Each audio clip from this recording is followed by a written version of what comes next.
Rangkaian acara siaran langsung pernikahan Lesti Kejora dan Rizky Bilar dikabarkan ditunda.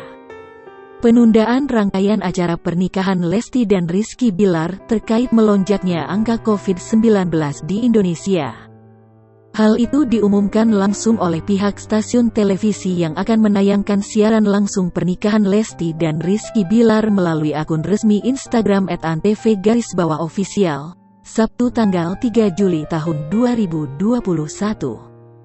Dalam rilis tersebut, pihak ANTV menyebut penundaan rangkaian acara pernikahan itu lantaran adanya aturan PPKM darurat yang diberlakukan pemerintah dari 3 Juli tanggal 20 Juli tahun 2021. Diketahui, acara pernikahan Lesti dan Rizky Bilar akan digelar pada tanggal 23 Juli tahun 2021.